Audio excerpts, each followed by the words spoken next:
Morning student. आज हम हिंदी की क्लास में पढ़ेंगे एक कहानी।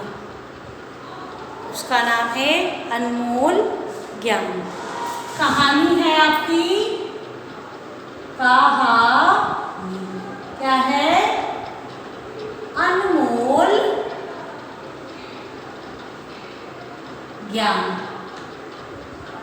ठीक, तो अनमोल ज्ञान कहानी क्या है? एक बार क्या होती है, कहानी का अर्थ क्या है? किसी घटित हो चुकी घटना को ऐसे वर्णित करना मानो वे हमारे सामने ही घटित हो रही हो। अर्थात कहानी क्या होती है?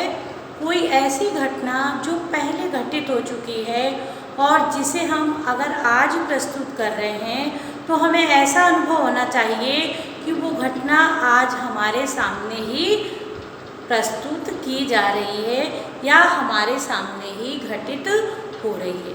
तो पुराने ज़माने में आपने देखा होगा कि दादी और नानी हमें कहानी सुनाया करती थी, जिससे हमारे जीवन में उससे कुछ प्रेरणा भी मिलती थी।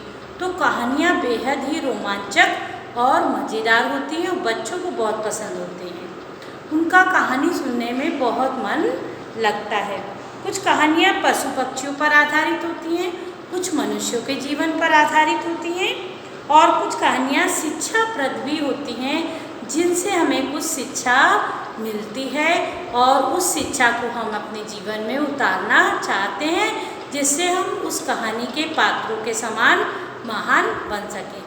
इसमें भी एक ऐसी ही कहानी है अनमोल ज्ञान, ऐसा ज्ञान जिसका कोई मोल नहीं है।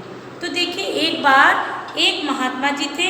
वे प्रतिदिन अपने आश्रम में बैठकर प्रवचन देते थे, मतलब लोगों को अच्छी अच्छी बातें बताया करते थे, जैसे कि आपको स्कूल में मिलती हैं।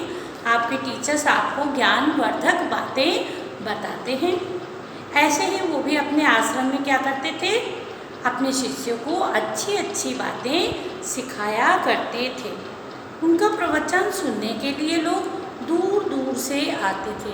आपने देखा होगा कि कहीं भागवत या प्रवचन होता है या कोई महात्मा जी आते हैं तो लोग उनके दर्शनों के लिए जाने लगते हैं, जिनको उसमें आस्था होती है, विश्वास होता है, ऐसे लोग जाते हैं। और कुछ लोग अनर्गल भी होते हैं जो कहते हैं अरे महात्मा जी आए होंगे, वो तो ऐसे ही सबको उल्लू बनाते हैं। तो ये बात गलत है। उनकी शिक्षा को हमें ग्रहण करना चाहिए। वो आपको उल्लू नहीं बना रहे हैं। ये अनर्गल बातें वो लोग करते हैं जिसे ज्ञान नहीं होता। तो सब ध्यान से प्रवचन सुनते और महात्मा जी का बहुत मान सम्मान करते थे। पर ये बात कुछ लोगों को अच्छी नहीं लगती है। एक व्यक्ति ऐसा भी था जो प्रतिदिन आकर महात्मा जी का अपमान करता और उन्हें क्या करता था? गालियाँ देता, ढेर सारी गालियाँ देता। पर महात्मा जी कुछ नहीं कहते। महात्मा जी हमेशा शांत मुद्रा में बैठे रहते, कभी उसे कुछ भी ना कहते। पर ऐसा देख कर के जो लोग महात्मा जी का प्रवचन सुनने आते थे, उन्हें ये बात अच्छी नहीं लगती थी। उन्हें उस व्यक्ति द्वारा महात्मा जी का अपमान करना बहुत बुरा लगता था। एक दिन उनके भक्तों को बड़ा गुस्सा आया। उन्होंने महात्मा जी से पूछ लिया, महात्मन, आप उस अभद्र व्यक्ति को सबक क्यों नहीं सिखाते? यह सुनकर महात्मा जी हंसे और फिर भक्तों को समझाते हुए बोले, मुझे एक बात बताओ, यदि तुम मुझे कोई वस्तु दो और मैं उसे नहीं लूँ तो वह किसके पास रहेगी? हमारे पास। एक भक्त ने झट से उत्तर दिया, क्योंकि महात्मा जी को वो भक्त ईश्वर का भक्त नहीं था, उन्हें वो हमेशा गालियाँ देता था। पर महात्मा जी ने क्या दिया कि अगर हम किसी की बातों को ना लें, किसी की दी हुई वस्तु को ना ग्रहण करें, तो वो वस्तु तो उसी के पास रह जाती है। ठीक उसी प्रकार से वह मुझे गालियाँ देता है। लेकिन मैं उसको स्वीकार नहीं करता। इससे वे गालियाँ उसके पास ही रह जाती हैं। इसमें मेरा अपमान कहाँ हुआ? महात्मा जी की इस बात से उनके भक्तों को एक अनमोल ज्ञान की प्राप्ति हुई। अर्थात कैसा अनमोल ज्ञान? कि ऐसा ज्ञान कि हमें किसी की भी अगर गलत बातें अच्छी नहीं लगती तो हम उसे ग्रहण ही ना करें। अगर हम उसे ग्रहण नहीं करेंगे तो हमारे अंदर वो गलत आदतें नहीं आ सकती हैं और हम सदा एक अच्छे बच्चे ही बने रहेंगे। बहुत सारे बच्चे बहुत अच्छे होते हैं, क्लास में अपना समय से काम करते हैं, अपने टीचर की बात सुनते हैं, जो स्कूल में पढ़ाया जाता है उसे ग्रहण करके घर जाते हैं। पर कुछ बच्चे ऐसे होते हैं जो स्कूल में शैतानी करते हैं और दूसरे बच्चों को परेशान करते हैं। और जो अच्छे बच्चे होते हैं उन्हें उन बच्चों से कोई शिकायत नहीं होती, क्योंकि वो महात्मा की तरह उन बच्चों के किसी भी व्यवहार को ग्रहण नहीं करते। वो जैसे अच्छे बच्चे थे सदा वैसे ही अच्छे बच्चे बनकर रह जाते हैं। तो ये कहानी आपको क्या करना है? अपनी कॉपी में लिखना है। मैं आपको कुछ लाइन लिखकर दिखाऊंगी और इसी तरीके से आपको सुंदर सुंदर अक्षरों में लिखना है। कैसे?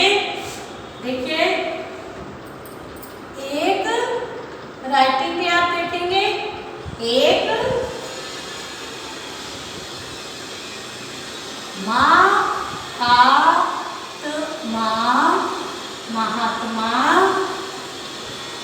जी थे।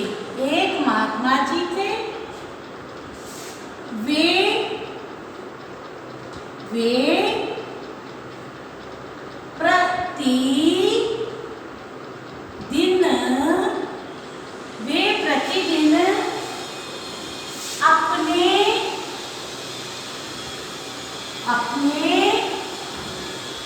प्रतिदिन अपने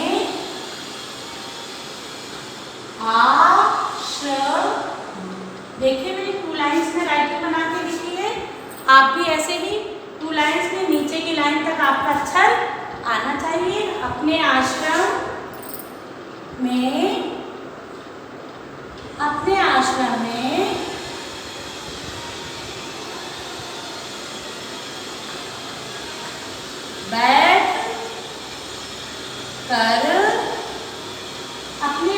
में बैठकर प्रवचन मतलब अच्छे प्रवचन देते थे। देखिए, मैं 2 लाइन्स बना के लिख रही हूँ। ये राइटिंग आपको सही लग रही होगी। ऐसे ही आप भी धीरे धीरे, जिन बच्चों के कुछ बच्चे तो बहुत ही सुंदर लिखते हैं और कुछ बच्चे जिनकी राइटिंग अच्छी नहीं होती वो कम अच्छा लिखते हैं, तो इस प्रकार से उनको अपनी राइटिंग बना करके लिखना है।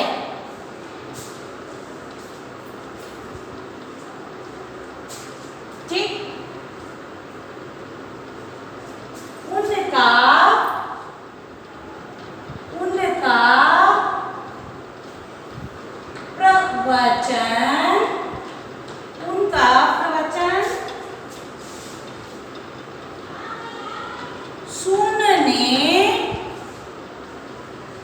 उनका प्रवचन सुनते और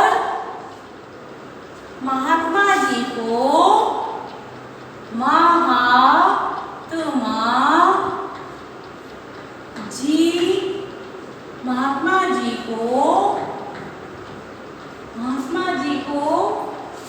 बड़ा मान सम्मान देते। ठीक? तो आपने देखा कि हमने किस प्रकार से राइटिंग बनाई है। इस कहानी को आप भी सुंदर सुंदर अपने शब्दों में लिखेंगे और क्या करेंगे? याद भी कर लेंगे। धन्यवाद बच्चों।